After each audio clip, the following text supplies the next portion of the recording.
Salut tout le monde! Ce soir, nous allons parler de virginité, de draps inspectés à la bougie, de ceinture de chasteté en forme de légende urbaine et surtout, d'un outil de contrôle bien plus subtil qu'il n'y paraît. Vous êtes allongé dans un lit ou peut-être dans un fauteuil un peu trop mou. Fermez les yeux. Imaginez que vous êtes transporté dans un monde de pierres froides, de prières monotones, de sabots dans la boue et de gens très préoccupés parce que vous avez entre les jambes. Ou plutôt, parce que vous n'avez pas encore fait avec. Vous ne survivrez probablement pas à ça. Mais c'est pas grave. On est là pour dormir. Avant de vous mettre à l'aise, prenez un instant pour aimer la vidéo et vous abonner, mais seulement si vous appréciez vraiment ce que je fais ici. Et dites-moi en commentaire, vous écoutez ça depuis quelle ville et il est quelle heure chez vous? Maintenant, tamisez les lumières, allumez peut-être un ventilateur pour un léger bourdonnement de fond et commençons ensemble l'aventure de ce soir. Vous êtes là, dans une petite pièce à poutres sombres. Il y a un lit, si on peut appeler ça un lit. Une paillasse entourée de couvertures rugueuses et d'herbes séchées censées éloigner les poux. Dehors, les cloches de l'église sonnent une heure incertaine. Vous êtes une jeune fille dans un village médiéval et ce qui vous définit, ce n'est pas votre intelligence, ni votre bonté, ni même votre capacité à survivre sans savon. Non, c'est votre virginité, ou plutôt l'idée que vous êtes vierge. Et ça, c'est très différent. Ce n'est pas que les gens vous regardent bizarrement, c'est qu'ils vous regardent comme s'ils lisaient un parchemin invisible sur votre front. Un parchemin qui dirait « encore intact » ou « probablement perdu ».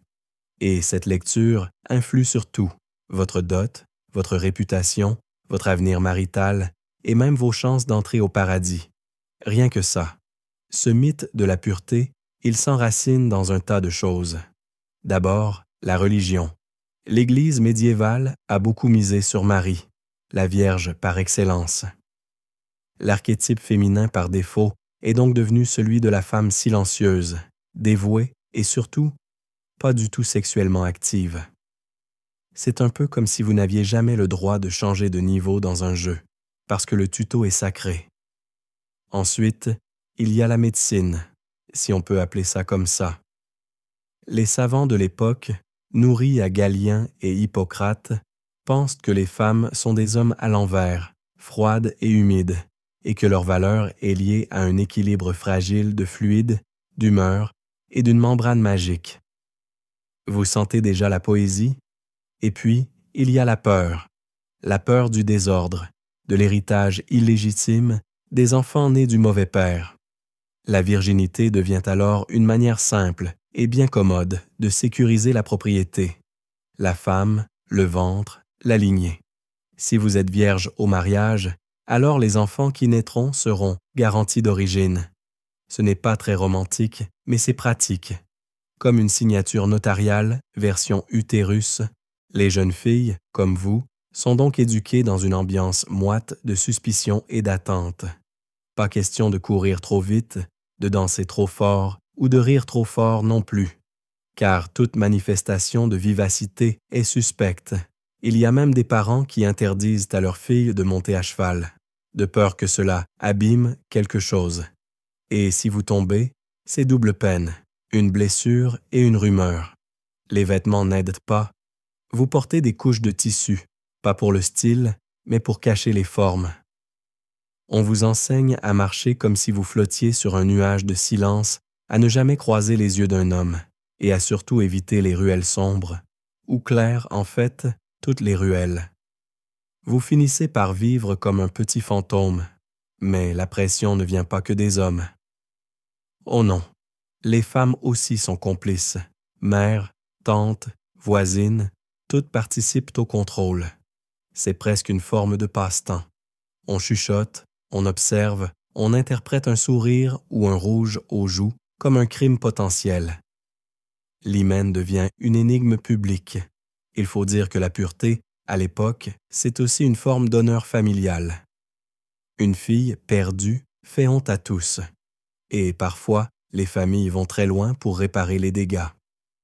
Il existe des cas rapportée dans les registres ecclésiastiques, où des femmes enceintes sont mariées de force à leurs agresseurs, car mieux vaut un mariage douteux qu'une réputation foutue. Vous sentez la douceur du Moyen Âge? Et pourtant, tout le monde n'était pas dupe. Les plus lucides, souvent des femmes, tiens donc, savaient que ce système n'était qu'un outil de contrôle. Elles disaient parfois, en riant à moitié, qu'une fille pouvait être plus pure en esprit qu'en corps, ou que la vraie vertu se mesurait aux actes. Mais ces paroles sages avaient du mal à percer le vacarme des jugements. Les historiens se disputent encore pour savoir si cette obsession était aussi répandue dans les classes populaires que chez les nobles. Dans les campagnes, il se pourrait que les choses aient été un poil plus détendues. Mais dès qu'on parle de dot, d'alliance ou de réputation, la virginité revient en force comme un argument décisif, même au fond d'un village plein de cochons. Et parfois, cela donnait lieu à des scènes étranges, des fêtes où l'on bénissait des draps de mariage, des processions où la mariée devait marcher sur un chemin de fleurs. Si elle trébuchait, on murmurait que ce n'était pas bon signe. Une mauvaise grâce suffisait à jeter le doute. Ce que vous ressentez, dans ce monde-là, ce n'est pas la peur d'un acte interdit, c'est le poids constant d'un regard. Un regard qui guette, soupèse, devine, juge. Et dans ce regard, la virginité devient une cage invisible mais très solide. Alors vous retournez dans votre lit. Les poutres grincent, vous entendez un chien aboyer au loin, et vous vous demandez, si je m'échappe cette nuit, est-ce que mon absence sera la preuve que j'étais fautive, ou seulement que je voulais dormir tranquille? Vous êtes debout sur un petit escabeau de bois. Votre mère ajuste une guimpe sous votre menton, serre une ceinture à la taille, et vous jette un regard inquiet. Ne saute pas trop en descendant, murmure-t-elle. Ce n'est pas que vous êtes maladroite, c'est qu'elle a peur qu'un mouvement mal contrôlé ruine quelque chose d'invisible, quelque chose qu'aucun œil n'a jamais vu, mais que tout le monde prétend pouvoir prouver. L'hymen.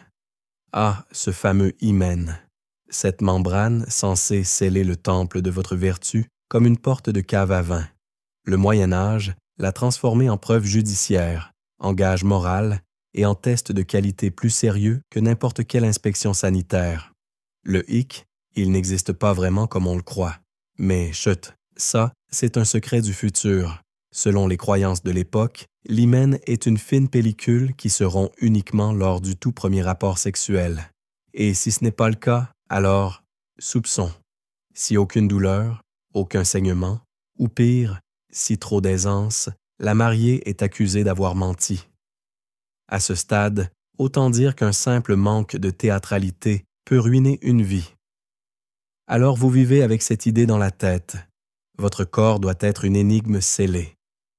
On vous recommande de ne pas monter à cheval, de ne pas grimper aux arbres, de ne pas rire trop fort, même sait-on jamais si le rire déplace quelque chose à l'intérieur. On vous interdit même de vous laver avec une éponge trop vigoureuse.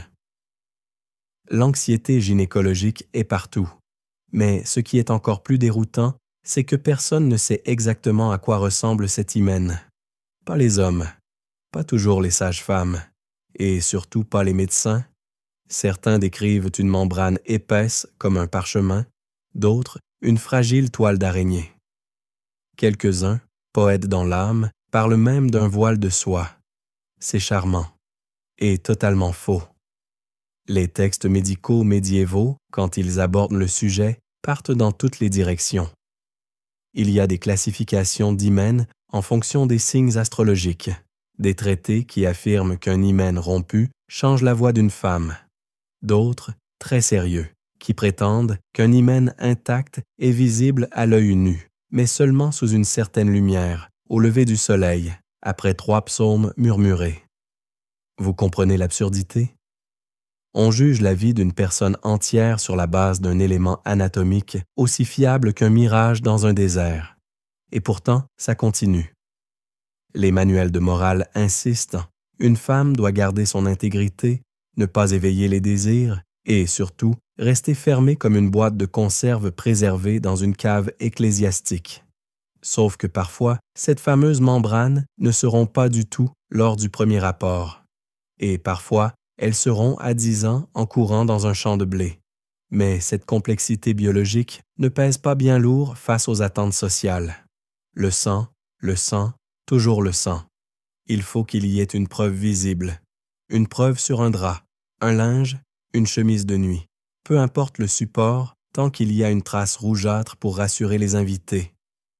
On rapporte même des anecdotes cocasses si vous avez l'humour très noir, comme celle d'un seigneur du sud de la France qui exigea qu'un médecin examine sa jeune épouse avant la nuit de noces. L'homme, probablement aussi compétent qu'un boulanger borgne, déclara fièrement que tout semblait en ordre. Le lendemain, aucun saignement.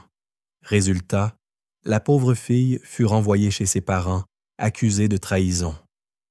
Le médecin, quant à lui, affirma que l'humidité excessive avait lavé les preuves. Il fut payé quand même.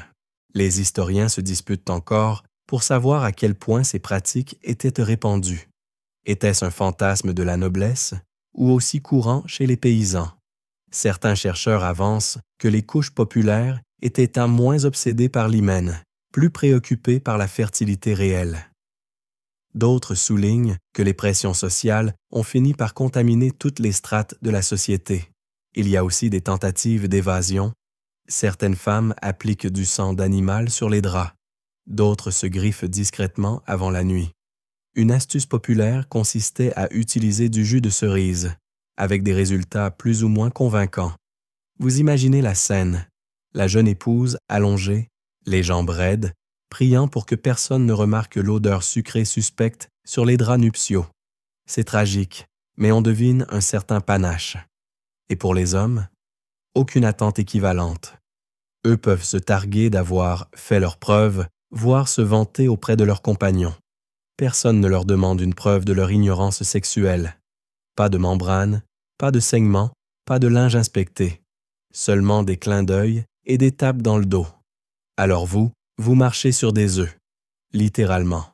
Chaque pas est un risque pour votre réputation future.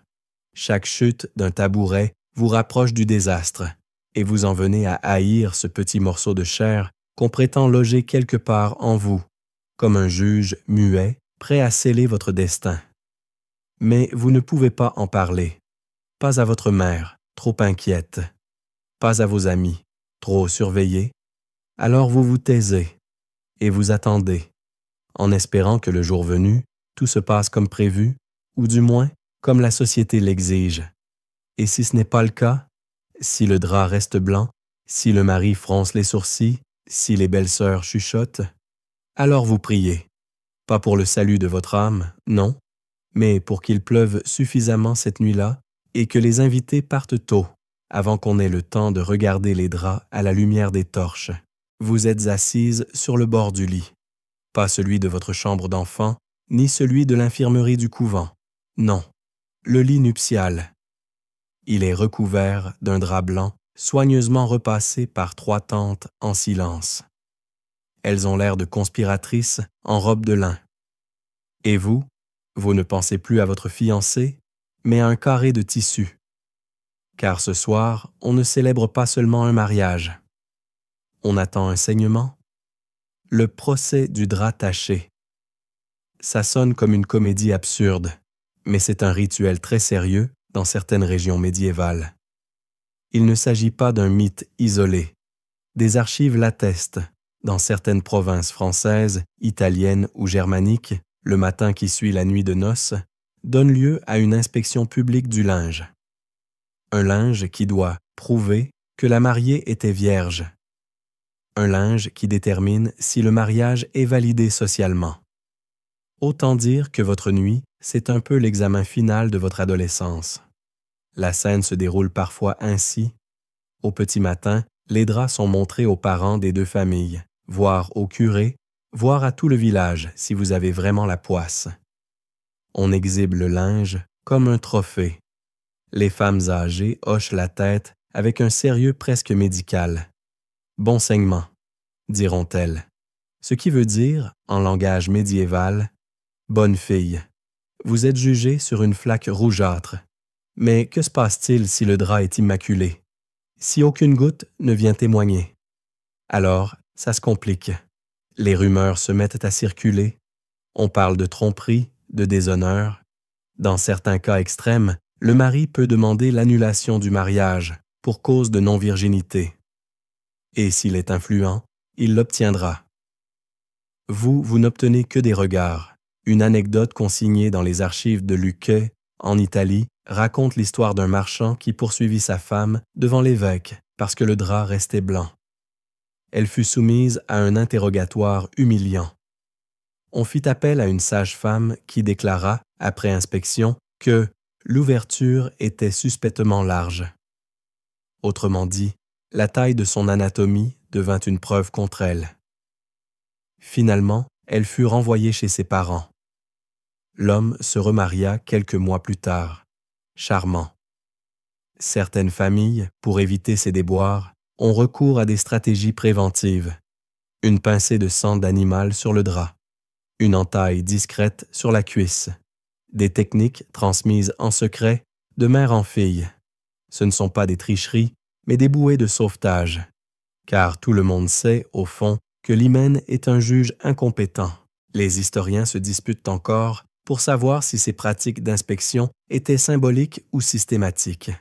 Dans certaines régions, il semble que l'on se contentait d'une rumeur positive. Ailleurs, notamment dans certaines familles nobles, on allait jusqu'à laver le linge en public pour faire disparaître la honte, ou la preuve. Il existait même des notaires spécialisés pour rédiger des attestations de preuve de virginité. Oui, on dressait des actes officiels à partir d'une tache sur un drap. L'administration n'a pas attendu Excel pour se montrer absurde. Mais au-delà du linge, il y a le théâtre social. Vous êtes censé rougir, trembler, paraître surprise. Si vous ne saignez pas, mais que vous simulez la douleur et la gêne avec brio, cela peut suffire à convaincre. C'est un jeu de rôle où votre capacité d'actrice compte presque autant que votre anatomie. Et pendant ce temps, votre mari, lui, n'est jamais interrogé sur sa propre performance. S'il n'y a pas eu de saignement, peut-être est-ce parce qu'il a mal procédé. Peut-être est-ce lui, l'inexpérimenté.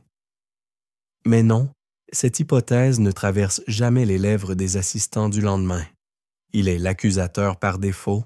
Vous êtes l'élément à tester. Vous vous demandez s'il est possible de refuser ce rituel, de dire « Non merci, pas de vérification textile pour moi ce matin ». Mais ce serait comme refuser de dire bonjour à l'évêque. Un affront et une déclaration de culpabilité implicite. Le silence, dans ce cas, n'est pas d'or, il est rouge absent. Et puis, il y a les femmes qui rient, celles qui racontent l'histoire du drap qu'on a taché avec du vin rouge, ou de cette mariée qui a déposé un morceau de foie cru sous le drap avant de s'allonger. Des ruses, des détournements, des farces. Parce qu'à force d'être jugé par l'absurde, on finit par répondre avec le même outil. L'ironie devient une forme de survie. Certains penseurs du Moyen Âge commencent même à émettre des doutes. Des médecins arabes, traduits en latin, expliquent que toutes les femmes ne saignent pas, que ce n'est pas une science exacte. Mais ces voix restent marginales, étouffées par les rituels et les attentes, et par la peur, car ce que vous risquez, ce n'est pas une mauvaise note. C'est l'exclusion, la honte, parfois même l'accusation d'adultère, avant même d'avoir commencé votre mariage. Et le plus troublant, vous commencez à croire que c'est juste, que c'est normal. Vous vous persuadez que votre valeur passe par ce test, que si vous échouez, vous méritez la punition. C'est ainsi que le système fonctionne. Il vous pénètre jusque dans l'intime. Il colonise vos pensées. Alors ce soir, vous vous couchez lentement. Vous repliez les draps avec soin. Vous fixez le plafond et vous vous demandez « Et si je n'avais rien à prouver? Si mon corps n'avait pas à se justifier? » Mais cette pensée passe, fragile comme une bougie au vent. Le matin approche. Et avec lui, l'examen. Vous êtes dans une église froide, la pierre suinte et l'encens flotte comme un brouillard sucré.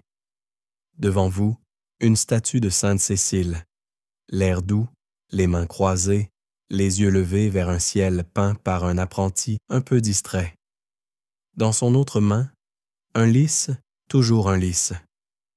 C'est le symbole de la virginité. Et à ce moment précis, vous vous demandez si cette fleur ne pèse pas plus lourd qu'elle n'en a l'air. Au Moyen Âge, la virginité n'est pas seulement exigée des épouses, elle est aussi glorifiée, sacralisée, élevée au rang de vertu mystique. Être vierge, c'est être proche de Dieu. Plus encore, c'est être un terrain que nul homme n'a foulé, donc un domaine réservé au divin. Vous n'êtes plus une personne, vous êtes un temple, et ce temple, il a ses habitantes. Des vierges consacrées, des recluses, des mystiques. Vous connaissez peut-être l'une d'elles, cette femme silencieuse qui vit dans une cellule attenante à l'église, avec une petite lucarne pour recevoir du pain et réciter des psaumes. On l'appelle une encloîtrée. Elle a choisi, ou on lui a fait choisir, de renoncer au monde, de devenir une sainte en robe de laine rêche. Certaines filles nobles, au lieu de se marier, prennent le voile. Non pas toujours par foi, mais parfois par stratégie. Un monastère, c'est aussi une porte de sortie, une manière de refuser un mariage non désiré ou d'éviter de servir de monnaie d'échange entre deux familles ambitieuses. Il y a une certaine ironie à cela.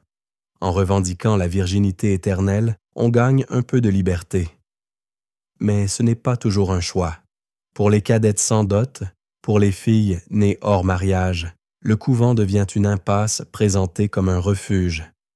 Tu serviras Dieu, dit-on, mais surtout, tu ne troubleras pas l'ordre. Tu ne te marieras pas, tu ne procréeras pas, tu ne revendiqueras rien. Tu seras pure et parfaitement inoffensive. La virginité devient alors un rempart contre l'inquiétude. Une femme vierge ne menace personne. Elle n'hérite pas. Elle ne détourne pas un homme de son devoir. Elle ne fait pas d'enfant illégitime. Elle est sage, prévisible, une présence qui rassure les puissants. Et pour entretenir ce mythe, l'Église ne lésine pas sur les récits. Les hagiographies, ces biographies de saints, regorgent de femmes qui ont résisté au mariage, aux avances, au viol parfois, pour garder leur pureté. On raconte que sainte Agnès préféra être brûlée vive plutôt que de perdre sa virginité. On affirme que sainte Lucie s'arracha les yeux pour échapper à un fiancé. Spoiler, beaucoup de sang pour pas beaucoup de consentement. Mais derrière ces récits édifiants, il y a parfois des voix dissonantes. Hildegarde de Bingen, abbesse et mystique, parle de la virginité comme d'un pouvoir, mais aussi comme d'un fardeau. Elle compose de la musique, rédige des traités médicaux, reçoit des visions. Une femme brillante, respectée, mais qui n'aurait peut-être pas eu la même liberté si elle avait été mariée. Les historiens se disputent encore sur l'autonomie réelle des nonnes médiévales. Certains avancent qu'elles étaient soumises à une hiérarchie stricte, presque carcérale. D'autres soulignent qu'elles pouvaient parfois gérer des terres, tenir une comptabilité et jouer un rôle politique discret. Une chose est sûre, la virginité, dans ce contexte, est une clé. Elle ouvre certaines portes, en ferme beaucoup d'autres. Et puis, il y a les vierges mystiques, des femmes qui prétendent vivre un mariage spirituel avec le Christ. Elles ont des visions, des extases, parfois des stigmates. Elles deviennent célèbres, écoutées, protégées. Mais souvent, elles doivent souffrir pour prouver leur sincérité, car une vierge qui parle trop fort est toujours suspecte, sauf si elle saigne des mains. Vous observez ces récits, ces rôles, ces choix forcés ou feints, et vous vous demandez, est-ce que la virginité, dans ce monde, est un manteau qu'on enfile pour survivre? Une armure de soie ou une camisole? Car au-delà de la religion, il y a la pression sociale. Une vierge est respectable. Une vierge est intouchable. Une vierge, paradoxalement, est puissante, tant qu'elle ne bouge pas. Dès qu'elle parle, qu'elle pense, qu'elle agit, elle redevient dangereuse. Prenez par exemple ces recluses murées à vie dans une cellule. Certaines y vont volontiers, d'autres y sont poussées. On les admire, on les visite, on leur confie des prières. Mais elles ne peuvent plus sortir. Elles deviennent des symboles, presque des reliques vivantes. Leur vie cesse d'être une trajectoire. Elle devient un monument immobile à la chasteté. Et vous, dans tout ça, vous vivez dans un monde où la virginité peut vous sauver, mais seulement si vous en faites don à une institution, si vous l'offrez au bon autel. Sinon, elle ne sert à rien. Pire, elle vous expose à tous les soupçons, car une vierge trop libre, c'est suspect. Une vierge trop joyeuse aussi. Il faut être sérieuse, effacée, pieuse. Une ombre avec un voile. Mais parfois, dans les écrits oubliés, dans les marges des manuscrits, on découvre une autre voix, une moniale qui écrit des vers un peu sensuels, une recluse qui s'épanche sur sa solitude, une abbesse qui signe un contrat foncier sans l'accord d'un évêque, des femmes qui jouent avec les règles, à défaut de pouvoir les changer. Alors ce soir, dans cette église un peu trop froide, vous regardez le lys sculpté dans la pierre. Il est fragile, certes, mais il a aussi des pointes. Et vous vous demandez, et si cette pureté était une arme à double tranchant? Vous marchez dans une ruelle étroite, une corbeille d'herbe sous le bras, les pavés humides glissent sous vos pieds. Une silhouette vous salue, une vieille femme aux doigts tachés de plantes, à la démarche tordue par le temps. Elle vous donne un clin d'œil complice et vous continuez votre chemin, un peu amusée, un peu méfiante. Tout le monde l'appelle la guérisseuse. Tout le monde l'écoute, mais personne ne la respecte vraiment. Pourquoi? Parce qu'elle en sait trop, et qu'elle n'est plus vierge, de corps ni d'esprit. Dans ce monde médiéval, savoir trop de choses est suspect, mais être une femme et savoir, c'est presque criminel. C'est là que la virginité devient plus qu'une obsession sexuelle ou morale. C'est un outil de hiérarchisation. Une balise sociale pour distinguer les femmes sûres, celles qui ne parlent pas, qui n'ont rien vu, qui n'ont rien vécu, des autres, celles qui dérangent. Les veuves, les guérisseuses, les sages-femmes, les femmes âgées sans mari ni fils pour les surveiller, toutes sont dans la ligne de mire. Elles ont de l'expérience. Elles parlent avec assurance. Et ça fait peur. Dans un monde où la femme idéale est douce, muette et prévisible, l'expérience devient une menace. Alors vous marchez et vous pensez à toutes ces femmes du village qui ne rentrent pas dans la case « vierge pure ». Pas parce qu'elles sont moralement fautives, mais parce qu'elles savent, parce qu'elles ont vu des corps, touché des ventres, préparé des décoctions pour calmer les douleurs, des femmes utiles, respectées parfois, mais toujours un peu craintes, et parfois accusées. Le lien entre virginité et sorcellerie est moins direct qu'on ne l'imagine, mais il flotte dans l'air. La femme qui en sait trop, qui ose affirmer qu'une jeune épouse peut ne pas saigner ou qu'une grossesse ne vient pas toujours de Dieu, est vite cataloguée comme dangereuse, car elle remet en cause le récit. Elle met à nu le théâtre social, une anecdote glaçante, documentée à travers un procès dans une ville allemande, raconte l'histoire d'une sage-femme accusée de maléfice pour avoir expliqué à une jeune mariée comment faire semblant la première nuit. La mariée ne saigna pas, le mari se plaignit, et la belle famille chercha un coupable. Ce fut elle. Elle fut accusée de sorcellerie, puis bannie. Non pas parce qu'elle avait pratiqué un sort, mais parce qu'elle avait perturbé un mythe fondamental. Les historiens se disputent encore pour savoir dans quelle mesure ces accusations étaient réellement liées à la sexualité. Certains estiment qu'elles servaient surtout à réprimer la parole féminine. D'autres soulignent le rôle de la virginité dans la construction d'un monde lisible, classé, stable. Et toute femme qui brouille ces catégories devient une menace symbolique. Et vous écoutez. Vous observez. Vous remarquez que les femmes les plus intelligentes se taisent dans les réunions, que les plus curieuses s'isolent pour lire, et que les rumeurs vont plus vite que les pigeons voyageurs.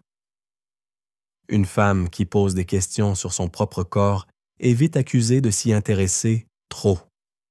Une femme qui connaît la botanique est soupçonnée d'envoûtement. Une femme qui refuse le mariage est jugée aigrie, ou pire, impure. Et parfois, vous avez envie de rire, parce que cette logique tourne en rond. Si vous êtes vierge, vous êtes précieuse, mais passive. Si vous ne l'êtes plus, vous êtes fichue, sauf si c'est au profit d'un mari. Et si vous êtes veuve, alors vous êtes instable, à surveiller. Ce qui compte, ce n'est jamais votre choix. C'est le regard qu'on porte sur vous.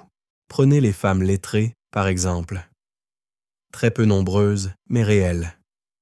Certaines, dans les couvents ou les cours royales, accèdent aux manuscrits, à la science, à la théologie. Mais dès qu'elles publient, on les encadre, vierges, mystiques, inspirées par Dieu. Il faut un justificatif spirituel. Une intellectuelle mariée, suspecte, une penseuse qui cite Aristote, sorcières presque. On les accepte si elles sont pures, inoffensives, mais dès qu'elles revendiquent quelque chose, le feu. Et c'est là que la virginité agit comme une arme de délégitimation. Vous êtes accusé, on vous demande si vous êtes vierge. Si oui, cela renforce votre crédibilité, ou bien vous ridiculise. Qu'en savez-vous, pauvre sainte? Sinon, cela invalide tout ce que vous dites. La sexualité devient un couperet, un filtre, un piège. Mais malgré ça, les femmes parlent. Elles chuchotent entre elles. Elles écrivent dans des carnets cachés. Elles enseignent en secret. Elles résistent, souvent avec humour. Comme cette guérisseuse de Bretagne qui prétendait ne soigner que les vaches, alors qu'elle aidait toutes les femmes du village. Elle se disait trop vieille pour séduire, donc inoffensive, ce qui lui donnait une sorte de cape d'invisibilité sociale. Et vous, vous comprenez? Vous comprenez que la virginité n'est pas qu'un état physique. C'est un passeport, un tampon, une illusion utile pour ceux qui veulent que le monde reste en noir et blanc. Alors vous reprenez votre marche. Vous croisez d'autres regards, d'autres sourires, et vous vous dites que peut-être, un jour, les femmes pourront être jugées sur ce qu'elles savent, et non sur ce qu'elles n'ont, supposément, jamais fait. Vous êtes debout, bras écartés, pendant que 3 tantes ajustent votre robe. L'une lisse les manches, l'autre vérifie l'ourlet, et la troisième, la plus sourcilleuse, inspecte la ceinture comme si elle allait déclencher un mécanisme secret. Vous n'êtes pas en train de vous habiller. Vous êtes en train d'être préparé, emballé, scellé. Car votre corps n'est pas seulement le vôtre. C'est une propriété de la famille, à surveiller comme une cargaison précieuse. Bienvenue dans le monde merveilleux des dispositifs de contrôle familial, où les textiles ont autant de poids que les serments et où une simple ceinture devient un symbole de vertu. L'idée, verrouiller symboliquement, voire physiquement, l'accès à votre corps jusqu'au mariage. Parce que la virginité ne suffit pas, encore faut-il prouver qu'elle a été préservée activement. Commençons par les vêtements. Vous portez une robe serrée, des couches superposées, parfois un corsage ficelé à rendre jaloux un rôti de fête. On ne laisse rien deviner. Tout est caché. Non pas pour le confort ou le climat, on étouffe vite sous la laine en été, mais pour éviter toute forme de provocation involontaire. Vos formes, potentiellement dangereuses, autant les enfouir sous du tissu. Le voile joue un rôle tout aussi crucial. Plus il est opaque, plus on vous considère comme respectable. Une chevelure visible est vue comme une invitation. Les textes religieux le martèlent, les cheveux de la femme sont une tentation. Autant dire que la moindre mèche qui s'échappe d'une coiffe devient une déclaration politique. Mais la pièce maîtresse, c'est la fameuse ceinture de chasteté. Alors, est-elle réelle? Les historiens se disputent encore. Beaucoup pensent qu'elle appartient davantage au domaine du fantasme que de la réalité. Les rares exemplaires retrouvés sont douteux. Certains datent de la Renaissance, d'autres sont clairement des faux du 19e siècle. Mais même si la ceinture n'a pas existé en masse, son idée, elle, est bien réelle. Des textes l'évoquent. Des chansons de troubadours en parlent. Des récits crus ou moqueurs tournent autour du mari jaloux qui verrouille sa femme avant de partir en croisade. Qu'importe si l'objet n'était qu'une légende de métal. Dans l'imaginaire collectif, il fonctionne. Il représente cette volonté de fermer le corps féminin comme un coffre-fort et de jeter la clé, littéralement. Il y avait aussi des pratiques plus subtiles ou plus mesquines, des inspections familiales, des surveillances constantes. On confiait parfois les jeunes filles à des chaperones, souvent des parentes âgées, chargées de veiller à leur conduite. Ce n'étaient pas des compagnes, mais des gardiennes. Et vous vous sentiez comme un œuf fragile transporté en carrosse. Une anecdote rapporte qu'à Bruges, au XIVe siècle, une jeune fille de bonne famille n'avait même pas le droit d'aller aux latrines sans que sa tante ne l'accompagne. Par crainte, disait-on, qu'elle y rencontre un jeune homme. Parce que oui, même les latrines pouvaient être des lieux de tentation.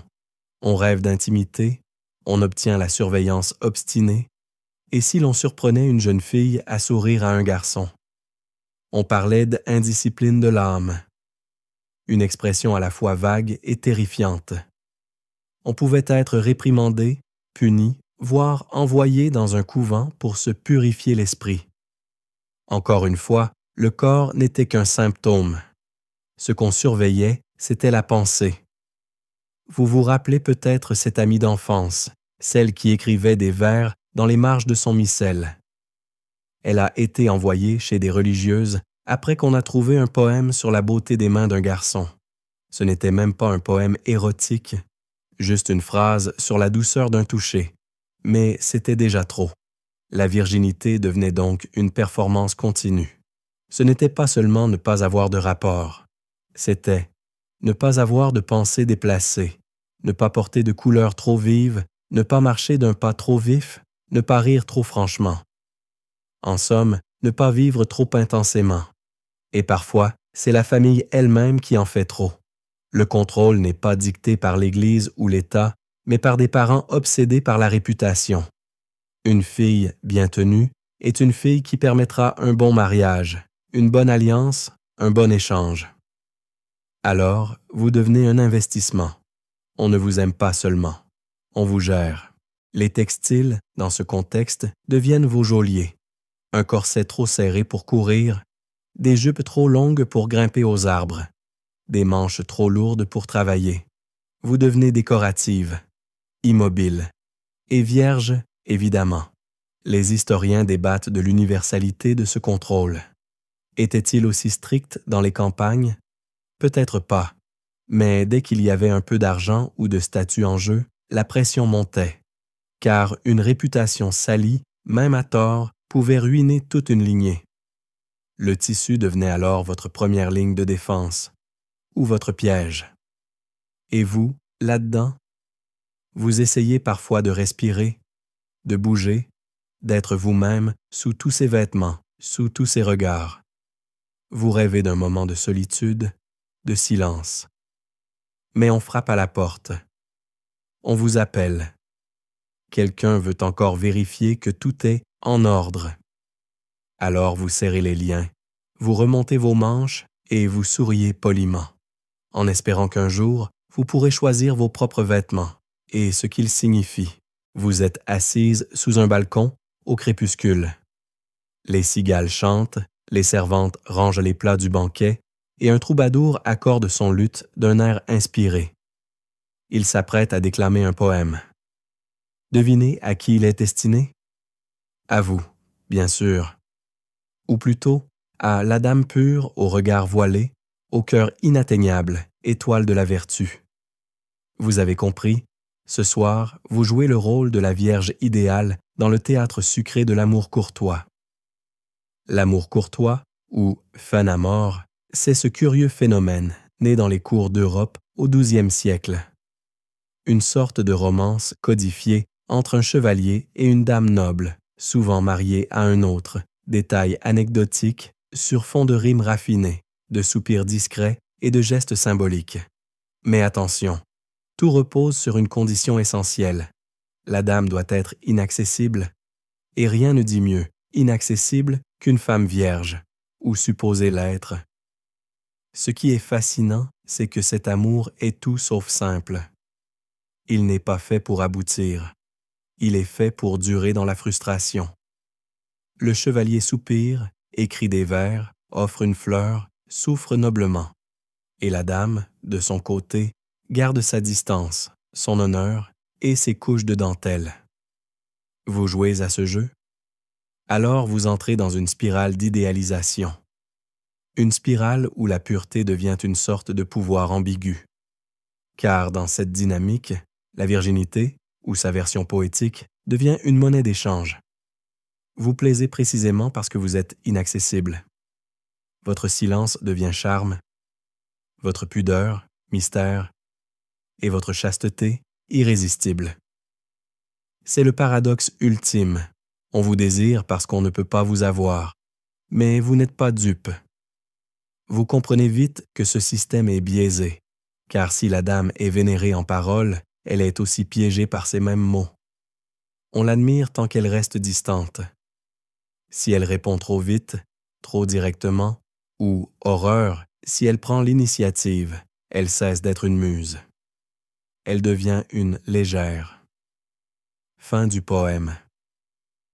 Une anecdote célèbre circule dans les cours d'amour, celle d'un chevalier qui, après avoir reçu un baiser furtif de sa dame, cesse aussitôt ses avances poétiques. Interrogé, il répond que la conquête tue le mystère, charmant et révélateur. Dans ce jeu, la femme est récompensée pour sa retenue, jamais pour son désir. Les historiens se disputent encore pour savoir si cet amour courtois a vraiment influencé les comportements réels ou s'il n'a été qu'un genre littéraire destiné aux nobles en mal de drame romantique. Certains pensent qu'il a permis aux femmes d'exercer un certain pouvoir symbolique. D'autres y voient un piège subtil, une manière de maintenir les femmes dans un rôle de spectatrices idéalisées. Et vous, dans tout ça, vous recevez les poèmes. Vous souriez quand on vous compare à une colombe. Vous rougissez, peut-être sincèrement, peut-être par convention. Mais au fond, vous sentez bien que quelque chose cloche. On vous demande d'être désirable sans jamais désirer, de charmer sans jamais agir, d'exister sans jamais exister pleinement. Le pire, c'est que ce rôle peut être flatteur. On vous appelle lumière du matin, perle intacte, source de l'honneur. Vous devenez l'objet d'un culte esthétique. Et parfois, vous y croyez. Vous vous dites, peut-être que ma valeur réside dans ce mystère. Mais c'est un piège de velours, car il n'y a pas de sortie. Si vous restez muette, vous êtes parfaite. Si vous parlez, vous tombez. Et pendant ce temps, les hommes, eux, multiplient les expériences. Les chansons les présentent comme intrépides, passionnés, malicieux. Leur vie amoureuse est une aventure. La vôtre, une mise sous cloche. 2 poids, 2 rimes. Parfois, dans un accès de lucidité, vous tentez de jouer avec les règles, d'écrire un vers à votre tour, de répondre avec ironie. Mais là encore, prudence. L'humour, chez une femme, est perçu comme impertinence. Vous devez être douce, mélodieuse, comme le luth du troubadour, jamais trop dissonante. Une dame du Poitou, restée célèbre par ses lettres conservées dans un monastère, osa répondre à un poème par une satire affectueuse. Résultat, son nom fut rayé du cercle des dames dignes, trop spirituelle, trop vive. Elle avait osé renvoyer la balle, faute grave. Alors vous continuez à sourire sous le balcon, à écouter des promesses qui ne seront jamais tenues, à incarner cette image fabriquée de la femme pure, idéalisée jusqu'à l'étouffement. Et vous vous demandez, qui, ici, est vraiment libre? Le chevalier prisonnier de ses vers, ou vous, enfermé dans une image de vertu si parfaite qu'elle vous efface? Et si, ce soir, vous ne répondiez pas au poème? Et si, au lieu de rougir, vous bâilliez, poliment mais clairement, juste pour voir ce qui se passe? Spoiler, il prendra ça pour du mystère. Vous êtes assise sur un banc de bois, sur la place du village. Un crieur public, voix grave et gestes larges, lit à haute voix une sentence. Une jeune femme est condamnée. Motif question marque. Elle aurait volontairement perdu son honneur avec un prétendant sans autorisation parentale. Vous levez les yeux au ciel, pas trop, attention, et vous vous demandez à voix basse, mais pourquoi est-ce toujours elle qu'on punit, et pas lui? Bienvenue dans le monde joyeusement absurde des lois sexuelles médiévales. Un monde où l'expérience féminine est souvent punie, parfois sévèrement, et où la virginité fonctionne comme une norme juridique, car au-delà des regards moralisateurs ou des cérémonies embarrassantes, la virginité au Moyen Âge se retrouve aussi dans les tribunaux. De nombreuses lois, qu'elles soient civiles ou ecclésiastiques, reposent sur le statut sexuel supposé d'une femme. Le fait d'être vierge ou non peut déterminer la crédibilité d'un témoignage, la gravité d'une agression subie, la valeur d'une dot et même le montant d'une amende. Autant dire que le mot « vierge » sur un parchemin équivaut parfois à un coefficient multiplicateur. Un exemple réel, tiré des capitulaires carolingiens. Si un homme séduit une vierge noble sans autorisation, il doit payer une amende plus élevée que s'il avait séduit une roturière, et plus encore si elle n'était pas vierge. Pourquoi? Parce que le dommage est jugé plus grave. On parle bien ici de dommage, comme pour un meuble rayé ou un champ piétiné. Vous comprenez vite que cette logique juridique repose sur une idée simple. Le corps des femmes est un capital, et la virginité en est le sceau de garantie. Une fois rompu, même consensuellement, ce capital perd de sa valeur. L'homme, lui, n'est jamais endommagé par une aventure. Il est, au pire, un étourdi, au mieux, un conquérant, et cette asymétrie n'est pas qu'une abstraction. Elle produit des drames très concrets.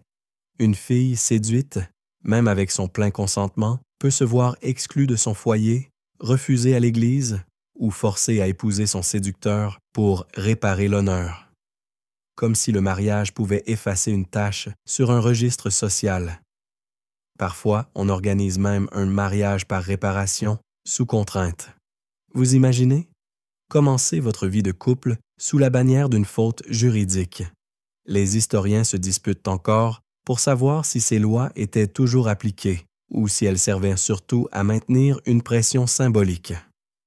Certains soutiennent qu'elles étaient très codifiées, mais peu mises en œuvre, sauf dans les affaires d'honneur impliquant des familles puissantes. D'autres estiment qu'elles étaient bel et bien utilisées, notamment contre les femmes pauvres qui n'avaient ni dot ni appui. Vous repensez à cette jeune fille du village voisin. Elle avait osé suivre son cœur pour une fois. Un garçon charmant, doux mais sans fortune. Le père, furieux, l'accusa de déshonneur, et les anciens du village décidèrent qu'elle ne pourrait plus participer aux processions religieuses pendant 1 an. C'était sa punition. Être effacée du regard collectif, invisible et donc intouchable. Il existait aussi des lois encore plus sournoises, comme celle sur le viol, ou plutôt sur ce qu'on considérait comme viol.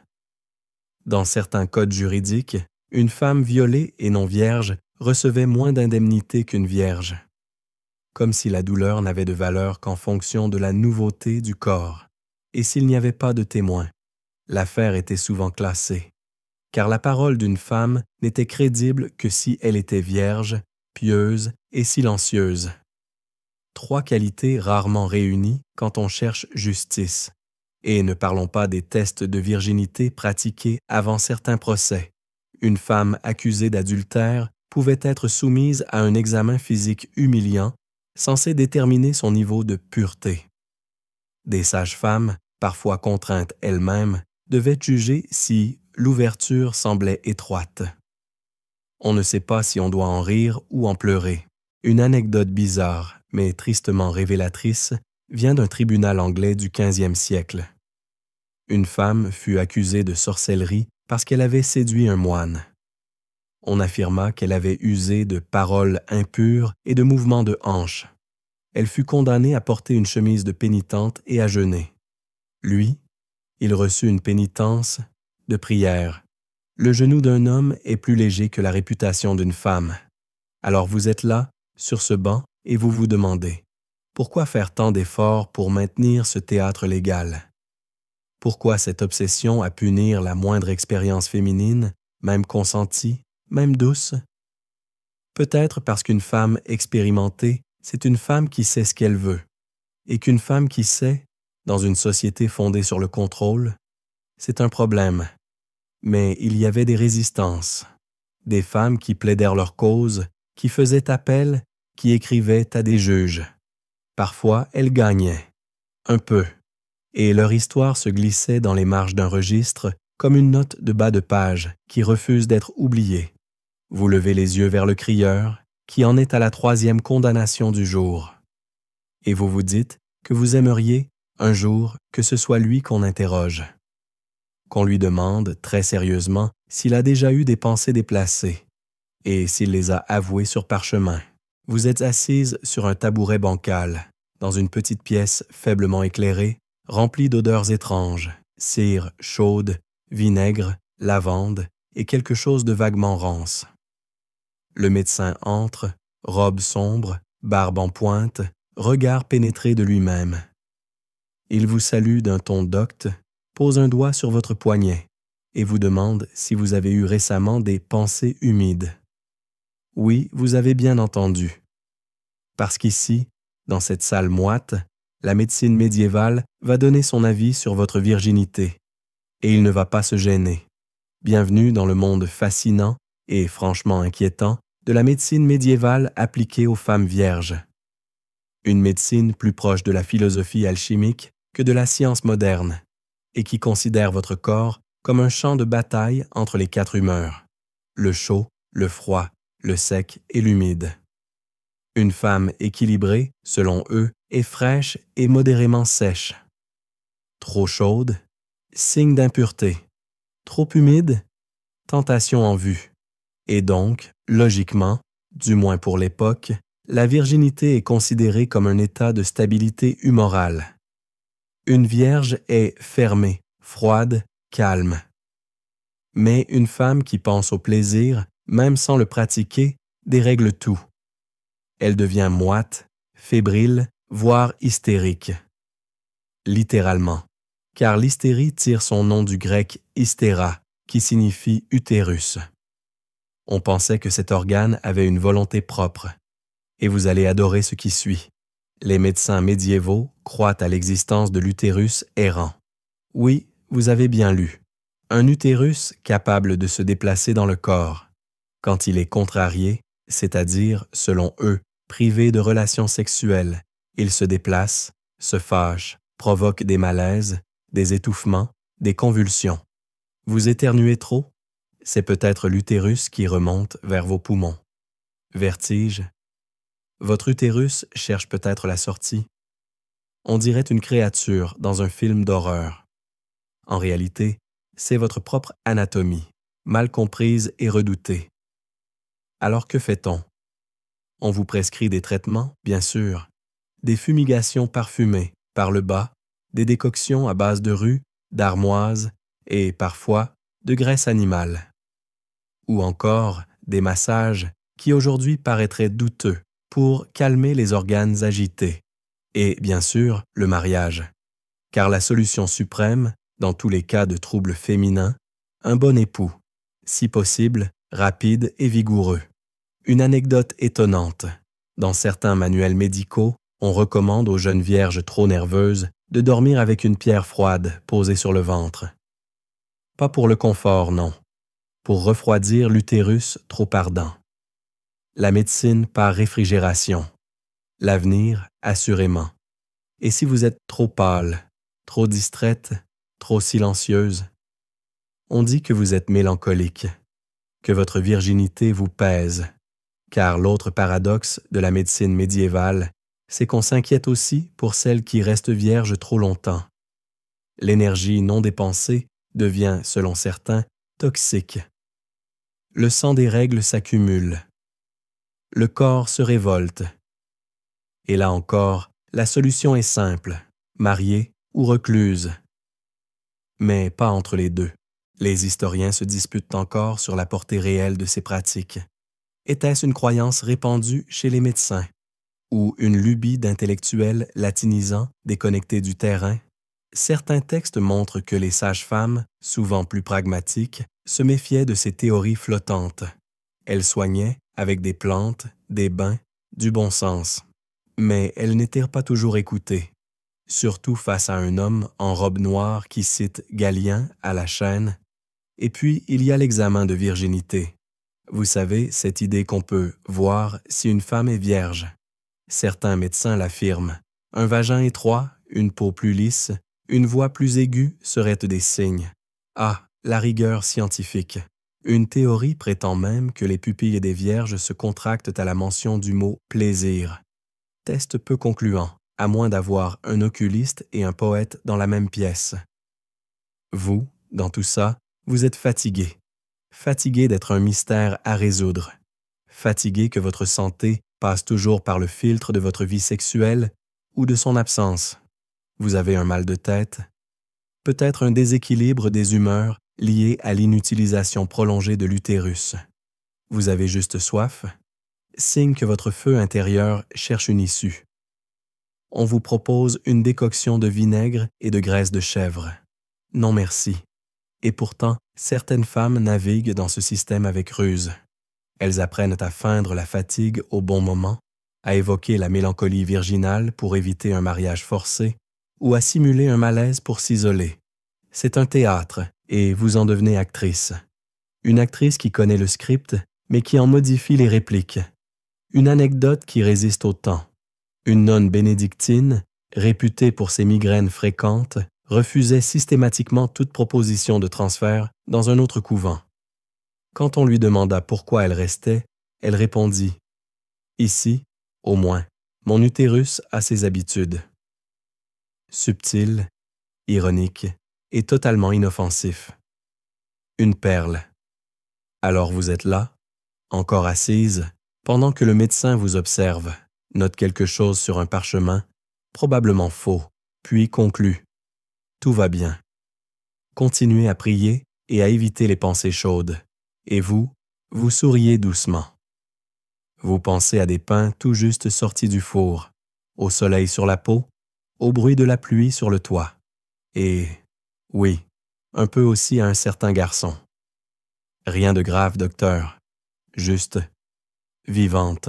Vous êtes assise bien droite, robe propre, mains croisées sur les genoux, dans la grande salle d'un manoir. L'air est lourd de silence, ponctué seulement par le crissement d'une plume sur du parchemin. Autour de vous, deux familles discutent. En réalité, elles marchandent, pas sur des terres ou des moutons, sur vous. Ou plutôt, sur ce que vous représentez. Et ce que vous représentez, en premier lieu, c'est une virginité certifiée conforme.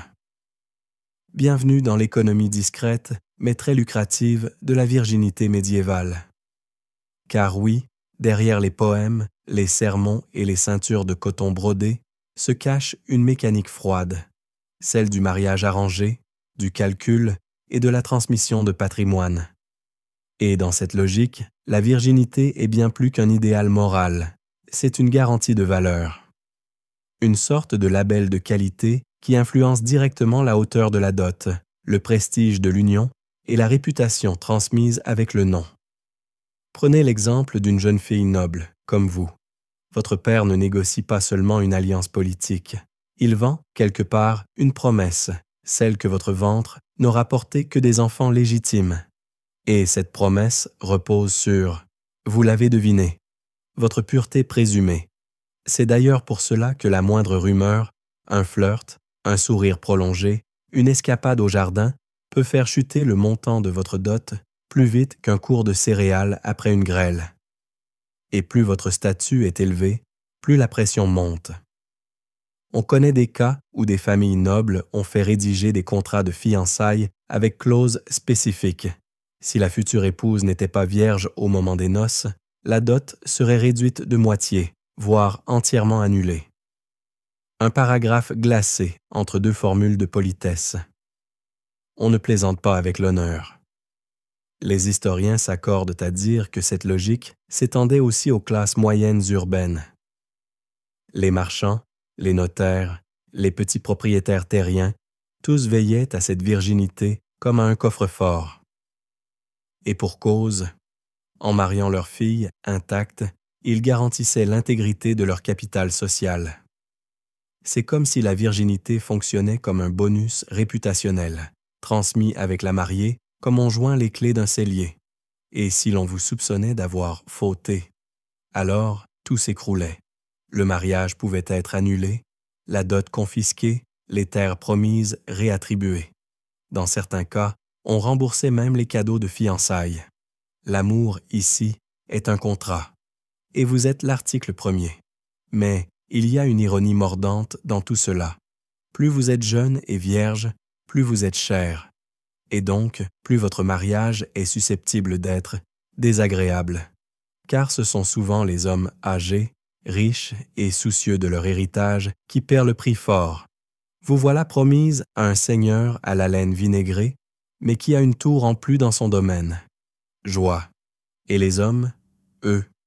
Ah, les règles sont souples.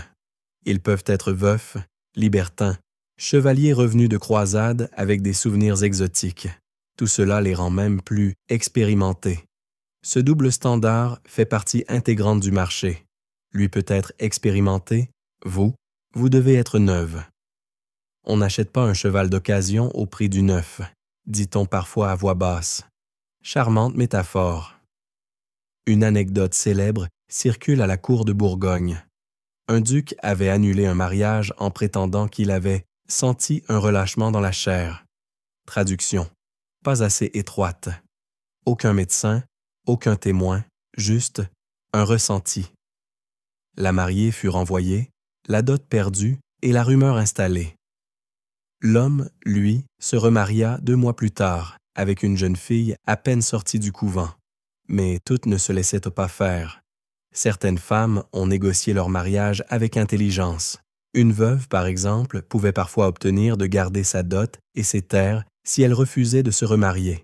Et les familles rusées faisaient examiner leurs filles par des sages-femmes complaisantes qui produisaient des attestations de virginité, moyennant un petit pot de vin, bien sûr.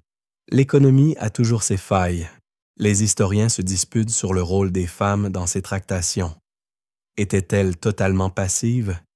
Ou bien jouaient-elles un rôle plus actif qu'on ne le croit, en conseillant leur père, en refusant certains partis, ou même en orchestrant leur propre image? La vérité est sans doute entre les deux. Certaines se sont soumises. D'autres ont appris à manipuler les codes pour s'en sortir, comme toujours. Et vous, là-dedans? Vous vous sentez prise entre deux feux. D'un côté, la promesse d'une vie plus confortable si vous jouez bien votre rôle. De l'autre, l'amertume de n'être qu'un pion dans une partie d'échecs où vous n'avez pas le droit de bouger.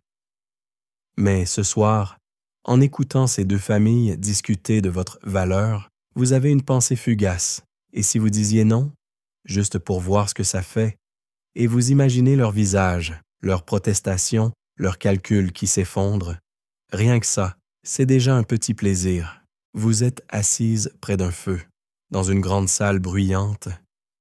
Les hommes rient fort, tapent sur la table et boivent sans retenue. Un chevalier raconte avec fierté ses aventures galantes sur les routes de Compostelle.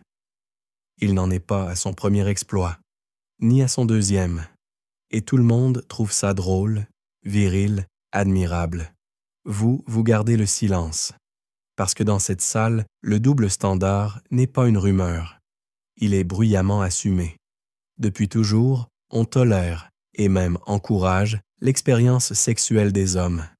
C'est une marque de puissance, de virilité, d'assurance. Un homme qui a connu des femmes est un homme accompli. Il connaît la vie. Il peut conseiller les jeunes.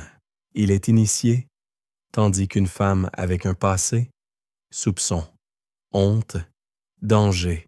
Le chevalier peut compter ses conquêtes avec un clin d'œil. Vous, si vous aviez le malheur d'évoquer ne serait-ce qu'un rêve un peu doux, vous seriez mis à l'écart, pointé du doigt, ou même puni. Et ça, Vous le savez, alors vous observez. Vous apprenez à ne rien dire, à ne pas rire trop fort à leurs plaisanteries lestes, même si, franchement, certaines sont bien nulles. Une anecdote saisissante. Un noble bourguignon avait pour habitude d'initier personnellement ses écuyers à la sexualité dans des bordels choisis pour leur discrétion. C'était un rite de passage, un apprentissage social. Mais si une jeune fille de la même cour avait été surprise en train de parler seule avec un homme, même à l'église, elle risquait d'être envoyée dans un couvent. Comprenez bien, lui apprend, elle s'efface. Et ce double standard ne s'arrête pas aux rumeurs.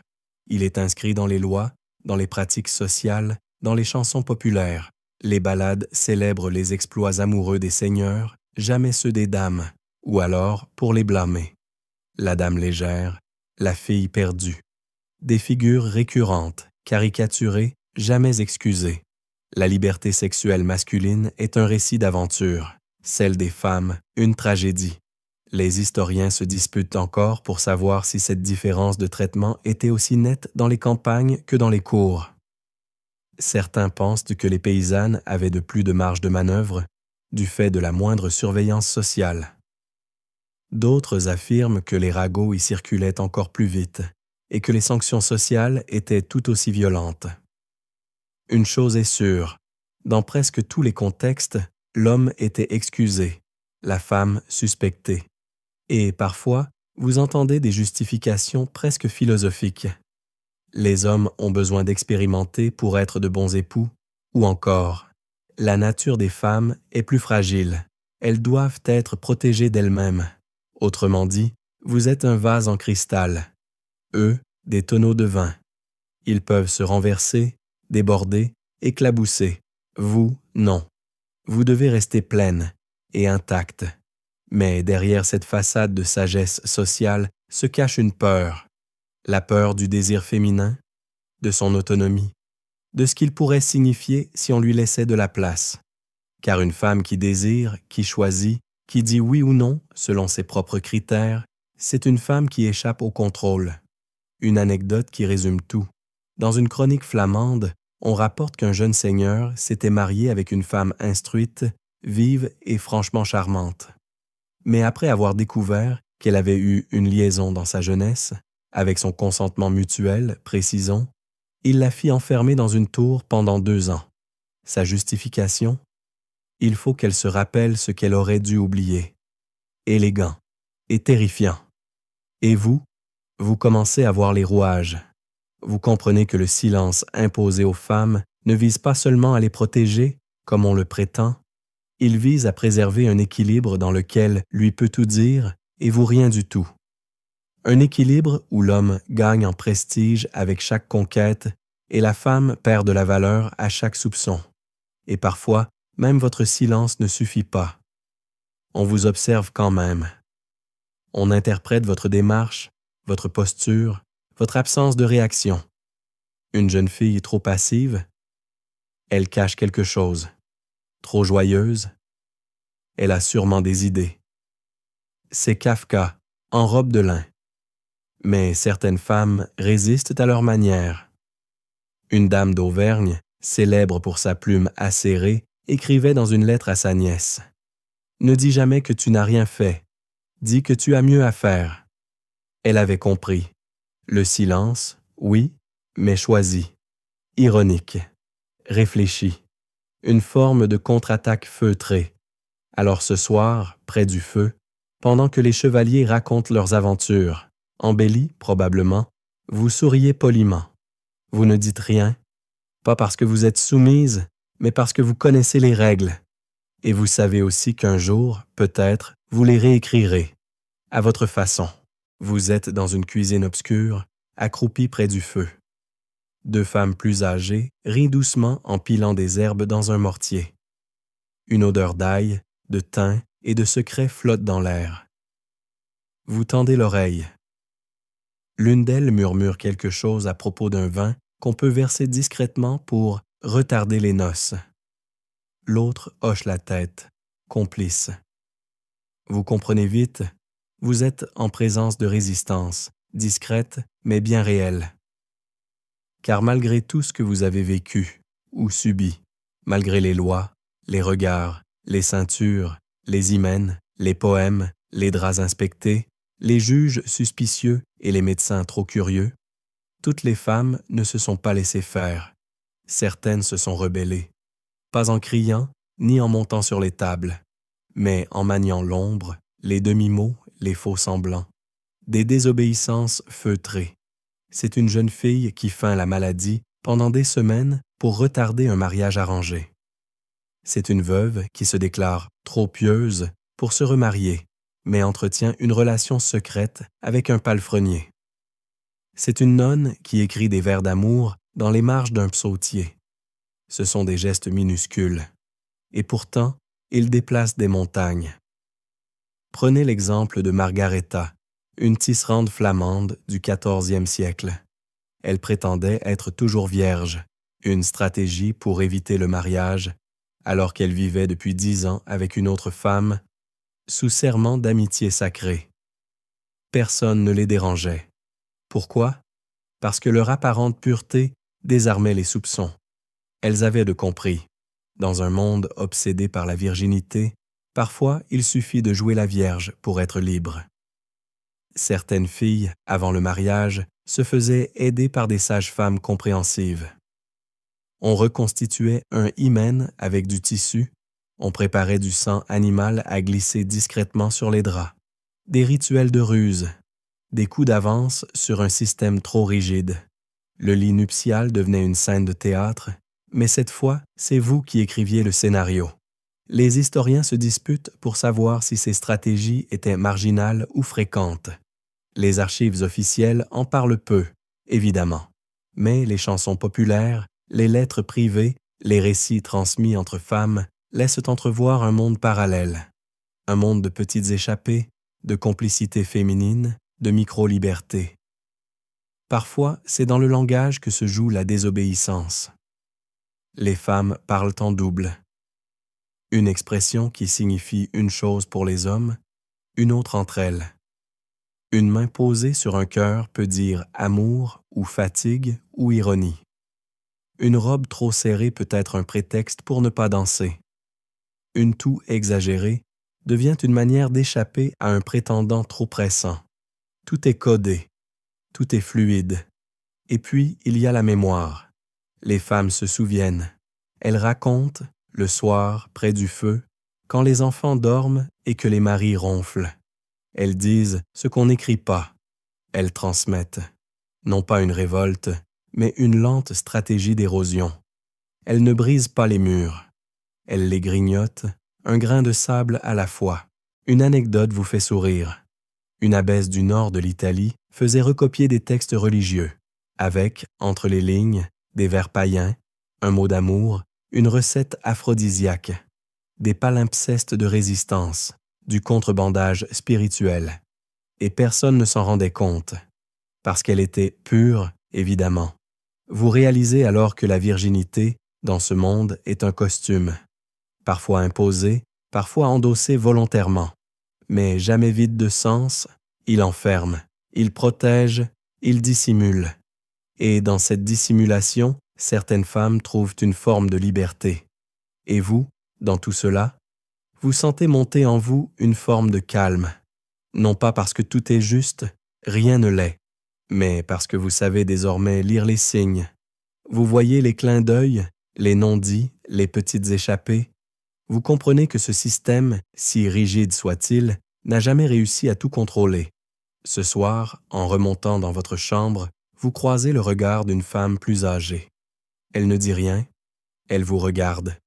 Et vous savez, vous êtes dans la même barque, peut-être pas vierge, mais lucide, et c'est une autre forme de pureté. Alors maintenant, allongé dans votre lit, les couvertures jusqu'au menton, les volets entr'ouverts, laissant passer la lumière pâle de la lune, vous repensez à tout ce que vous avez entendu ce soir. Les murs de pierre, les tissus serrés, les juges trop bavards, les médecins à l'imagination débordante, mais aussi les sourires en coin, les pactes silencieux, les résistances minuscules. Et vous sentez quelque chose se relâcher, un poids s'alléger. Parce que vous savez que même au cœur d'un monde qui ne laisse guère de place au choix, certaines femmes ont trouvé des chemins secrets, des sentiers de traverse, des jardins invisibles. Alors, fermez les yeux. Laissez les voix du passé se dissoudre doucement dans le silence. Que la peur se fonde dans l'oubli. Que la honte, imposée à tort, glisse sur vous sans s'accrocher. Vous êtes en sécurité ici, dans ce récit, dans cette nuit, et peut-être dans vos propres pensées.